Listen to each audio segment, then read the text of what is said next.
இப்போ என் கையில் வந்து பார்த்திங்கன்னா ஒரு செடி வந்து இருக்குது. இந்த செடி என்ன செடி, இதோட பேர், இது எதுவுமே வந்து பார்த்திங்கன்னா எனக்கு வந்து தெரியாது. என்கிட்ட இருக்கிறது இந்த செடி மட்டும்தான். ஸோ இந்த மாதிரி உங்கள்கிட்ட ஒரு ஆப்ஜெக்டோ அல்லது அதோட புகைப்படமோ மட்டும்தான் வந்து இருக்குது அப்படின்னா அதை வச்சு எப்படி கூகுளில் சர்ச் பண்ணுறது அப்படிங்கிறத தான் நான் அந்த வீடியோவில் உங்களுக்கு வந்து சொல்லித்தர போகிறேன். ஸோ தொடர்ச்சியாக இந்த வீடியோவை வந்து ஃபுல்லாக வந்து பாருங்கள். பல சுச்சுவேஷன்ஸில் உங்களுக்கு இது ரொம்ப ரொம்ப வந்து ஹெல்ப்ஃபுல்லாக இருக்கும். ஸோ இப்போ பாருங்கள், கூகுள்லேயோ அதாவது உங்களுடைய மொபைல்லையோ அல்லது வந்து பார்த்திங்கன்னா பிசிலேயோ கூகுள் குரோம் இல்லைனா கூகுள் சர்ச் இதை வந்து ஓப்பன் பண்ணிக்கோங்க. ஓப்பன் பண்ணிங்க அப்படின்னா உங்களுக்கு 3 ஆப்ஷன்ஸ் வந்து காட்டும். ஒன்று வந்து பார்த்திங்கன்னா டைப் பண்ணி சர்ச் பண்ணுறது, இரண்டாவது வந்து பார்த்திங்கன்னா மைக் சிம்பிள், இதை வந்து பேசியே வந்து நீங்கள் சர்ச் பண்ண முடியும். மூன்றாவது வந்து பார்த்திங்கன்னா ஒரு கேமரா ஆப்ஷன் இருக்கும். இது என்ன கேமரா அப்படின்னா இந்த ஆப்ஷன் என்ன அப்படின்னா கூகுள் லென்ஸ் அப்படின்னு வந்து சொல்லுவாங்க. இப்போ இதை வச்சு தான் வந்து பார்த்திங்கன்னா நம்ம ஒரு ஆப்ஜெக்டை சர்ச் பண்ண போகிறோம். என் கையில் இருக்கக்கூடிய இந்த செடியை சர்ச் பண்ண போகிறேன். ஸோ இப்போ பாருங்கள், இந்த கூகுள் லென்ஸோட அந்த ஐக்கானை வந்து கிளிக் பண்ணிவிட்டேன்.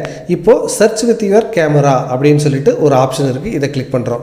இதை கிளிக் பண்ணிவிட்டு இப்போது என் கையில் இருக்கக்கூடிய இந்த பிக்சரை, அதாவது இந்த ஆப்ஜெக்டை நான் வந்து பிக்சர் வந்து பண்ண போகிறேன். இப்போது இதில் வந்து கரெக்டாக வந்து ஃபோக்கஸ் ஆகிற மாதிரி வச்சுட்டு நான் இந்த சர்ச் சிம்பிள் வந்து கிளிக் பண்ண உடனேயே நீங்கள் பார்த்துருக்கலாம், அது வந்து ஒரு புகைப்படம் எடுத்துருச்சு.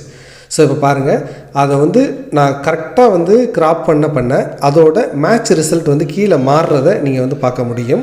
ஸோ அது என்ன மாதிரியெல்லாம் இருக்குது அப்படிங்கிறத சர்ச் பண்ணி அது வந்து காட்டும். ஸோ இப்போ பாருங்கள், இதில் எது வந்து உங்கள் புகைப்படத்தில் இருக்கக்கூடிய ஆப்ஜெக்டோட மேட்ச் ஆகுது அப்படிங்கிறத பாருங்கள். இப்போ இதோட வந்து மேட்ச் ஆகுது. ஸோ வந்து பார்த்திங்கன்னா இதுதான் அந்த பிளான்ட் அப்படிங்கிறத நம்ம வந்து கன்ஃபார்ம் பண்ணிக்க முடியுது. ஸோ இந்த பிளான்ட்டோட நேமே தெரியாமல் நம்ம வந்து அந்த பிளான்ட்டை மட்டுமே வச்சுக்கிட்டு நம்ம வந்து சர்ச் பண்ணி அந்த ரிசல்ட்டை வந்து எடுத்திருக்கோம். ஸோ இந்த பிளான்ட் எப்படி வந்து ஃபியூச்சரில் வந்து இருக்கும் அப்படின்னு வந்து பார்த்திங்கன்னா இப்படி தான் வந்து இருக்கும். இதோட பேர் என்ன அப்படிங்கிறது நமக்கு வந்து தெரிஞ்சிருக்கு. ஸோ இந்த மாதிரி வந்து பார்த்திங்கன்னா ஒரு ஆப்ஜெக்டை வச்சுக்கிட்டு நீங்கள் அது பற்றின விவரங்களை நீங்கள் கூகுளில் ஈஸியாக வந்து சர்ச் பண்ண முடியும். ஸோ ஒரு பேரோ அல்லது ஒரு கொரீஸோ வந்து தெரிஞ்சால் மட்டும்தான் சர்ச் பண்ண முடியும் அப்படிங்கிறது கிடையாது.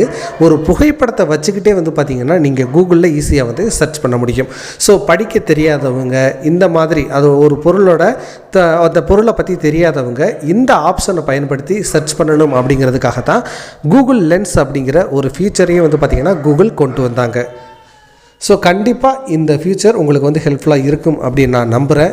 ஸோ இது உங்களுக்கு பிடிச்சிருந்துச்சு அப்படின்னா ஒரு லைக் போடுங்க. இந்த மாதிரி பல வீடியோக்களை பார்ப்பதற்கு நம்ம சேனலை சப்ஸ்கிரைப் பண்ணி இணைந்தீர்கள். இது ஸ்ரீ டிக்டாக்ஸ். நான் உங்கள் ஸ்ரீதரன். வணக்கம்.